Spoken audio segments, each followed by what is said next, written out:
नमस्कार साथियों। आशा करता हूँ सब अच्छे होंगे। यूपीएससी का एग्ज़ाम की नज़दीकें लगातार बढ़ती जा रही हैं और जो बिल्कुल रियल एस्पिरेंट हैं जो कि तैयारी को लेकर डेडिकेट हैं और उस आधार पर अपनी जो पूर्ण मूलभूत तैयारी है लंबे समय से कर ही रहे होंगे। लेकिन ये जो आपके सामने दिखाई दे रहा है इंडिया री बुक, बड़े सवाल पैदा करता है कि इसे पढ़ना चाहिए या ये इम्पोर्टेंट प्रीलिम्स के लिए या मेंस के लिए है। साथ में इसे पढ़ना कैसे चाहिए, इतनी मोटी किताब अगर है तो इसको फिर किस प्रकार से यूज़ करें। इसमें लगभग 32-35 खंडों में इसको डिस्ट्रीब्यूट कर रखा है, तो हमें कैसे पढ़ना चाहिए। चुनौती हमारे सामने बहुत सारी बन जाती हैं और ईयर बुक पढ़नी चाहिए या नहीं पढ़नी चाहिए, इसके सवाल के साथ साथ उसमें से पढ़ें तो पढ़ें क्या और क्या ना पढ़ें। तीसरा एंगल जान लेते हैं कि यहाँ पे प्रीलिम्स में कितने प्रश्न यहाँ से आते हैं और इंडिया ईयर बुक होती क्या, देखिएगा। जब तक हम अपने रास्ते का चयन तो सही कर लेते हैं, लेकिन रास्ते पर आने वाले रिसोर्स को चयन नहीं कर पाते हैं। आपको आईएएस बनना है, आपको पीसीएस बनना है, आपने चयन कर लिया, लेकिन उसकी प्रक्रिया में कितने रिसोर्स आपको चाहिए, किस प्रकार की क्रियाएं आपको करनी पड़ेंगी, अगर इसका हम चयन नहीं कर पाते तो उन रास्तों को चयन करने का कोई उचित नहीं रह पाता है। आइएगा मैं तुलना करता हूँ लास्ट ईयर पेपर को देखते हुए। देखेंगे ये एक स्ट्रक्चर है 2023 में जो प्रश्न आपको दिखे, इस 2023 की तुलना में 2022 के पेपर से इसलिए करा रहा हूँ कि आप देख सकें कि प्रश्न का लेवल या प्रश्न का स्ट्रक्चर या प्रश्न का दरिया किधर जाने की संभावना पेश कर रहा है। अगर हम पॉलिटी के सापेक्ष में बात करें तो यहाँ पर 12 क्वेश्चन थे, इस बार 14 क्वेश्चन, लगभग एवरेज मान के चलिएगा 12-15 प्रश्न के बीच में रहेंगे। अगर इकोनॉमी की बात करें same S question 14 to 14 question थे।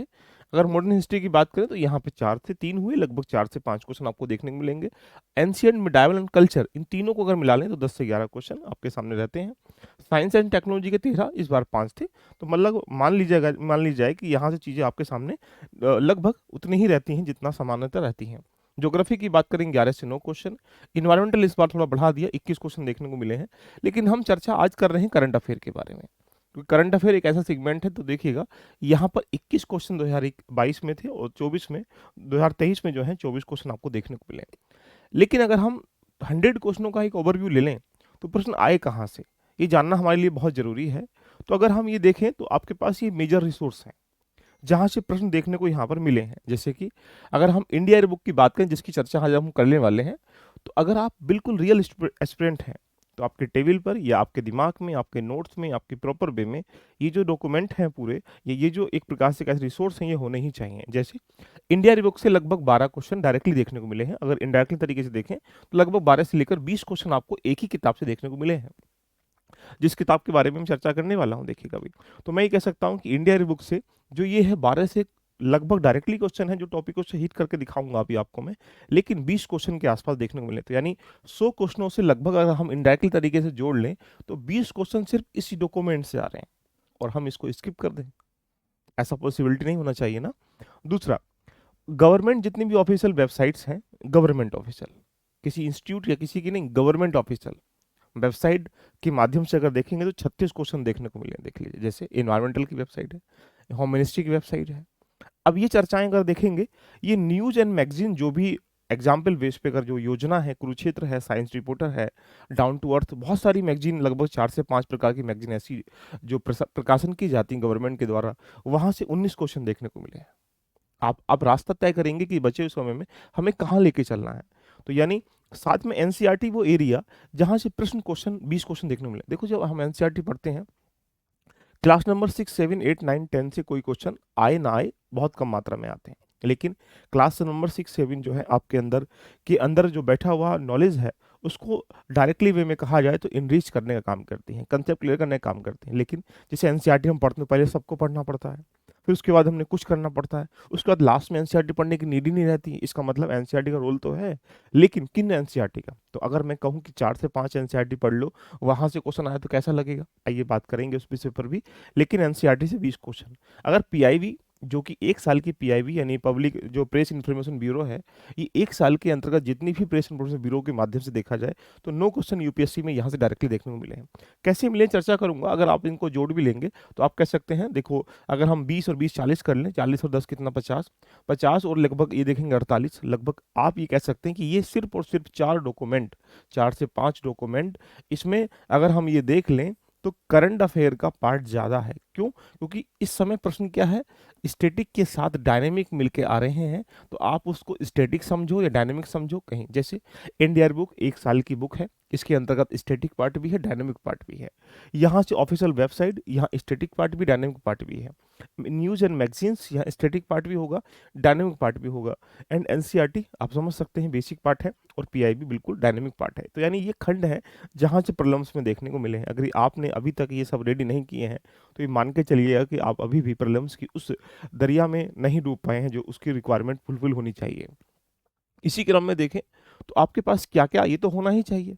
किस प्रकार से होना चाहिए उसकी मैं चर्चा करूँगा, और चर्चा करने से पहले एनसीईआरटी का एक रोल देख लीजिएगा कि कहाँ से कितने प्रश्न आए हैं। अगर मैं सापेक्ष में हिस्ट्री की बात करूँ 2021 में, तो 7 क्वेश्चन हिस्ट्री से आए हैं ओनली एनसीईआरटी से। डायरेक्टली लाइन टू लाइन दिखाऊँगा आपको मैं अभी मैं। ज्योग्राफी से 5 क्वेश्चन हैं, पॉलिटी के 4 क्वेश्चन हैं, इकोनॉमी के 4 क्वेश्चन हैं, साइंस के यहाँ पर 3 क्वेश्चन हैं और एनवायरमेंटल के 1 क्वेश्चन है। यानी अगर सिमिलर वे में कहूँ तो लगभग 24 क्वेश्चन एनसीईआरटी से 2021 में दिए गए थे, जैसा इस बार 20 क्वेश्चन देखने को मिले 2023 में भी। यहाँ देखेंगे तो 22 क्वेश्चन, यहाँ 24 क्वेश्चन, यहाँ 18, यहाँ 23, यहाँ 18, यहाँ 23।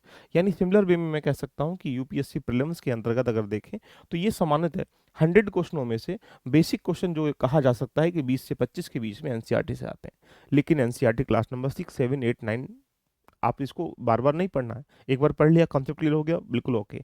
इसके बाद हमें क्लास नंबर 11th में कौन से टॉपिकों को पढ़ना है उसको मार्क करके आपको बताऊँगा, और मेरी इसमें क्या भूमिका रहेगी इसके बारे में चर्चा करेंगे। बात कर लेते हैं, ये आपके सामने दिखाई दे रहा है भारत इंडिया 2024, देखिएगा। जैसा थोड़ी देर पहले मैंने बताया कि यहाँ पर 12 क्वेश्चन डायरेक्टली हैं, कुल मिला के 20 क्वेश्चन यहाँ पे यूपीएससी प्रीलिम्स में देखने को मिले हैं।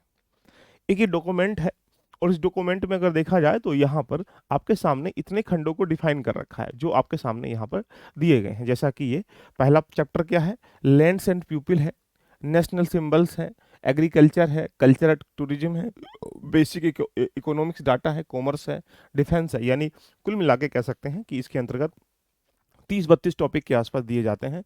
और ये इसलिए इम्पोर्टेंट है कि पूरे भारत को, हर किसी क्षेत्र की अवगति को, जो डायनेमिक पार्ट होता है, स्टैटिक पार्ट होता है, उसको मिला के इसमें रखा जाता है।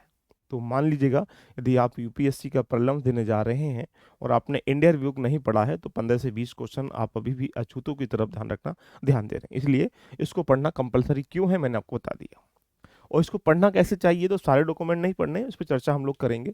दूसरा डॉक्यूमेंट अगर हम लोग बात करेंगे तो ये जो दिखाई दे रही है योजना कुरुक्षेत्र, और 2 मैगजीन आपके सामने, इससे लगभग देखा जाए लगभग 20 क्वेश्चन मैगजीन से देखा होगा, मैंने बताया भी होगा। अगर इसमें एक मैगजीन और जोड़ लें, साइंस रिपोर्टर भी, तो आप ये मान सकते हैं कि 20 क्वेश्चन आपके सामने बन चुके हैं। अब सोचिएगा, अगर हम 12 महीने की योजना को 1 टू 1 करके पढ़ लें, एक योजना में लगभग 9 से 10 आर्टिकल्स होते हैं। उन आर्टिकल्स को बाकायदे स्टैटिक डायनेमिक पार्ट से डिफाइन किया जाता है, लेटेस्ट डाटा के साथ इन्हें इन्वॉल्व करता है। तो यानी आप ये मान सकते हैं कि प्रीलिम्स के लिए भी के साथ-साथ मेंस के लिए भी ये जो डॉक्यूमेंट है, यानी ये जो मैगज़ीन है, ये बहुत रामबाण साबित है। इसको बिल्कुल इग्नोर नहीं करना चाहिए। चर्चा करेंगे कैसे करेंगे, तो इसको भी आपको दोनों को आराम से पढ़ना है। बात आती है सर अगला पॉइंट पीआईबी की। तो पीआईवी एक प्रकार से देखो, जितनी भी गवर्नमेंट स्कीम्स होती हैं, योजनाएं होती हैं, प्लानिंग होती हैं, सारी गवर्नमेंट फॉलो करती है। गवर्नमेंट उसको अपनी पीआईवी एक प्रकार से वेबसाइट पे डालती है। जितनी भी कोचिंग्स हैं, जितने भी न्यूज़पेपर हैं, सारी चीज़ें जो हैं, वहाँ से उसी चीज़ को कहीं ना कहीं एक अपने शब्दों में होकर कन्वर्ट कर देते हैं। लेकिन जब तुम्हें ओरिजिनल माल ही लेना है, तो पीआईवी से जाके क्यों ना उसको पढ़ा जाए। उसके आधार पर चीज़ें कैसे करें इसके बारे में बताऊंगा, लेकिन पहले हम आपको दिखाने का प्रयास कर सकते हैं कि क्वेश्चन कैसे आए। देखिएगा, ये क्वेश्चन 2023 का है। क्या लिखा है, भारत की ध्वज संहिता 2002 के अनुसार राष्ट्रीय ध्वज के बारे में कथनों पर विचार करिएगा। क्या है, भारत के राष्ट्रीय ध्वज का एक मानक आयाम 600 mm और 400 mm के बीच में होता है। ध्वज की लंबाई और चौड़ाई का अनुपात 3:2 होता है। ये स्टेटमेंट 2023 का प्रश्न है। अगर इसको जाकर देखोगे तो डायरेक्टली इंडिया बुक में देख लीजिएगा, ये लिखा हुआ है कि सामान्यतः 3 रंगों की पट्टियां होती हैं। राष्ट्रीय चक्र का आकार आयताकार होना चाहिए। ध्वज की लंबाई चौड़ाई का अनुपात 3:2 है। सफेद पट्टी के केंद्र में नील रंग का चक्र होता है। यानी यहाँ 1 टू 1 करके क्वेश्चन को मैंने आपके सामने लिंक कर दिया कि क्वेश्चन किस किस कैसे कैसे आया है।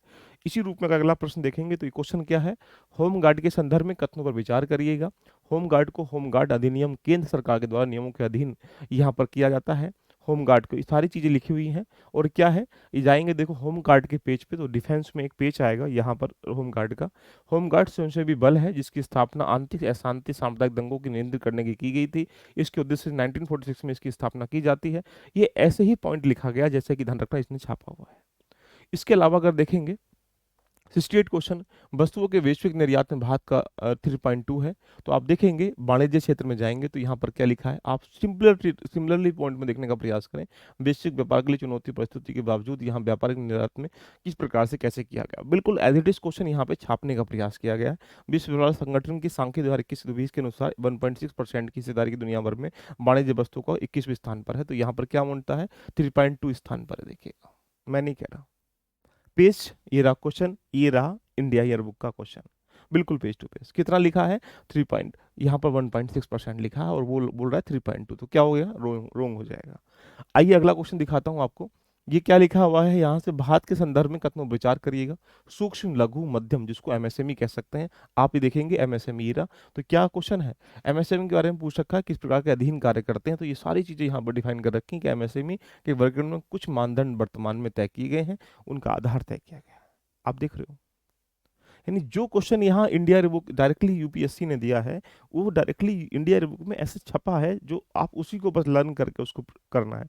अब बात कर लेते हैं यहाँ से, भारत के तटीय तटीय क्षेत्रों में प्रचुर मात्रा में निम्नलिखित में से किसके पास स्रोत हैं। तो आप कह सकते हैं कि भारी मात्रा में लिग्नाइट, स्टाइल, समुद्री तटों के रेत के भंडार के महत्वपूर्ण घटक हैं। देखिएगा, तो ये आपके सामने लिग्नाइट, ये सारी चीजें 1 to 1 करके छाप रखें, किस किस के यहाँ पर लिखे हैं। इसी रूप में अगर आगे देखेंगे तो आप देख पा रहे होंगे जननी सुरक्षा योजना के संबंध में स्वयं सेवी सहायता के रूप में, तो ये क्या है, जननी सुरक्षा कार्यक्रम देख लीजिएगा। मैं दिखाना इसलिए चाह रहा हूं कि आप इन चीजों को प्रॉपर वे में पढ़ने का प्रयास करें, क्योंकि अब जो वक्त बचा है, इस वक्त में वो चीज पढ़नी है जो एग्जाम की दृष्टि से इतनी महत्वपूर्ण है कि कहीं ना कहीं से उनको आपको रेडी करना पड़ेगा। इसी क्रम में अगर मैं आपको दिखाना चाहूँ, एनीमिया मुक्त भारत के बारे में बात कर रहा है, तो ये रहा एनीमिया मुक्त भारत, देख लीजिएगा। सारी चीजें इसमें स्कूल लिखी क्या है, इसमें स्कूल जाने से पूर्व के प्री स्कूल के बच्चों के लिए किशोरी, ये क्या लिखा है आप देखेंगे, इस रणनीति के माध्यम से पूर्व के बच्चों 5 से लेकर 59 महीने के, 5 वर्ष से लेकर 9 वर्ष के किशोर लड़कियों के लिए क्या रखा गया है। मैं नहीं कह रहा हूँ, ये प्रश्न कह रहा है और इस किताब का पेज कह रहा है, जो यहाँ मार्क करके मैं आपको बताने का प्रयास किया गया हूँ। क्या रणनीति है, तो इसमें एक प्रकार से कह सकते हैं इसमें बच्चों किशोरी नियत को मुक्ति की गई है। तो एक एक स्टेटमेंट आप मिला लीजिएगा, बिल्कुल सेम लाइन टू लाइन छाप दी गई है, और ये आपके लिए बहुत जरूरी है। देखो ये क्या है, संविधान दिवस के बारे में सब दुनिया जानती है, लेकिन फिर भी संविधान दिवस अगर आप जाएंगे तो यहाँ सब कुछ लिखने का प्रयास किया गया कि 29 अगस्त 1947 को अम्बेडकर साहब की अध्यक्षता में एक मसौदा समिति गठन किया, जिसको ड्राफ्ट कमेटी हम लोग प्रारूप समिति के नाम से जान सकते हैं। उसके बारे में यहाँ एक प्रकार से कह सकते हैं स्टैट, देखो क्या है, बोलेंगे 26 नवंबर 1949 को भारत की संविधान सभा ने प्रारूप तैयार करने के लिए बी आर अम्बेडकर समिति की अध्यक्षता में एक प्रारूप समिति बनाई थी। और यहाँ क्या बोल रहा है, 29 अगस्त 1947 को बनाई थी, यानी स्टेटमेंट ये रॉन्ग हो जाएगा। एक एक पेज को अगर देखेंगे तो यहाँ पे 1 to 1 क्वेश्चन यहाँ पे देखा जाए, तो जो मैं आपको दिखा रहा था कि ये इंडिया ईयर बुक क्यों जरूरी है, तो इंडिया ईयर बुक अगर आप यूपीएससी का प्रीलिम्स दे रहे हैं तो ये मान लीजिएगा कि आप बहुत जरूरी है।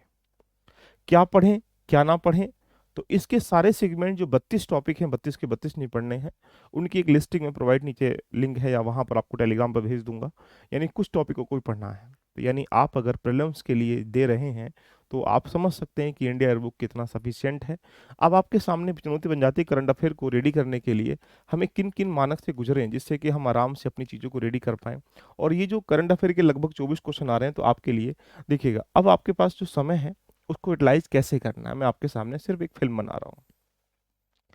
भीड़ चाल से बचने का प्रयास करें। सबसे पहले इंडिया ईयर बुक को एक मानक बनाएं और इसको रेडी करने का प्रयास करें।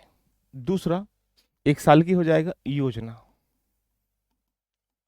योजना 12 मंथ की योजना को कंपाइल कर लीजिएगा, और वहां पर जितने भी टॉपिक हैं, जैसे मान लीजिएगा एक योजना में 10 से 12 टॉपिक होते हैं, लेकिन उसमें 8 से 7 टॉपिक जो हुई इंपॉर्टेंट होते हैं, तो 12 आप 12 अट्ठे 96 लगभग कह सकते हैं कि 96 टॉपिक को आप आराम से पढ़ पाएंगे 3 4 5 6 दिन में, जितना भी टाइम लगा सकते हैं। कुरुक्षेत्र जो योजना है, कुरुक्षेत्र योजना को भी आप इस तरीके से करिएगा। साथ में जो पीआईवी है उस रिपोर्ट को जरूर 12 मंथ की देख लीजिएगा। उसके साथ साथ जो भी गवर्नमेंट जितनी भी साइड हैं उसमें इस वेबसाइट हैं, उसमें जो एक साल में देखा जाए एग्जाम की दृष्टि से जो भी इनिशिएटिव लिए गए हैं, नवाचार किए गए हैं, वो एग्जाम के लिए बहुत ज़रूरी हैं। तो मेरी कोशिश ये है कि मैं एक कंप्लीटली आपके लिए इंडिया ईयरबुक के उन खंडों पर चर्चा करूं जो कि एग्जाम के लिए इम्पोर्टेंट है। योजना की जो 12 महीने की योजना अगर हम लेक्चर लेना स्टार्टिंग करेंगे तो मुझे लगता है कि 10 लेक्चर में अगर हम एग्जाम्पल बेस पे समझे तो सिमिलर वे में कहा जाए कि 12 महीने की मैगजीन को अगर उसको कंपाइल कर लें कि एक मैगजीन में से 6-7 टॉपिक ही पढ़ने हैं जो एग्जाम के लिए बेनिफिशियल हैं, बाकी होते भी इतने ही हैं एग्जाम की दृष्टि से। उसमें 10 से 12 आर्टिकल्स दिए जाते हैं, उसमें 6-7 आर्टिकल इंपॉर्टेंट होते हैं, उन पर डिबेट डिस्कशन करते हुए उनके नोट्स बनाते हुए अगर चल लें तो आप मान के चल सकते हैं कि योजना कुरुक्षेत्र से जो प्रश्न आते हैं लगभग 15 से 20 आप आराम से कर पाएंगे। इंडिया बुक से जो प्रश्न आते हैं लगभग आप मान के चलिएगा 15 के आसपास वो आराम से कर पाएंगे। पीआईबी से जितने भी लगभग 10 प्रश्न इस बार थे लास्ट ईयर में, तो अगर 10-11 महीने की पीआई को इकट्ठा कर लें तो वहां से आराम से जाएंगे। तो ये कुछ डॉक्यूमेंट हैं गवर्नमेंट वेबसाइट जैसे कि बजट है, सर्वे है या फिर अन्य कोई रिपोर्ट्स है, कोई इंडेक्सेस है, उसको सब यहाँ इन्वॉल्व हो जाए। तो यानी आप ये मान सकते हैं कि लगभग 70-80% का जो एक दायरा है वो यहाँ से रेडी हो सकता है। तो आपको भी इसके पीछे अब मंथन करना चाहिए।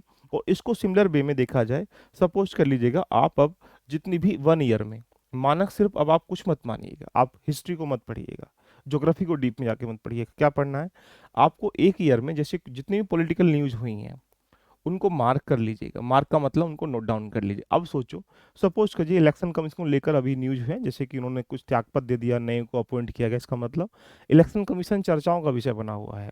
तो आप क्या करें, इलेक्शन कमीशन के सारे खंडों को पढ़िएगा। इलेक्शन कमीशन का स्टैटिक पार्ट भी पढ़िएगा, डायनेमिक पार्ट भी पढ़िएगा। इसका मतलब आप उन्हीं टॉपिकों पर कवर करिएगा जो कि एक साल की घटनाओं को स्टैटिक और डायनेमिक, यही सब योजना है, यही सब इंडिया बुक है, यही सब करंट अफेयर है, यही सब स्टैटिक पार्ट, यही सब एक प्लानिंग है। देखिए ऐसे ही आप जितनी भी इकोनॉमिकल न्यूज हुई है, मान लीजिएगा डबल आर को लेकर कोई चर्चाएं चेंज हो रहा है, तो डबल आर ट्रिपल आर इनके स्टैटिक पार्ट को भी रेडी करें और फिर डायनेमिक पार्ट को ऑटोमेटिकली रेडी हो ही जाएगा।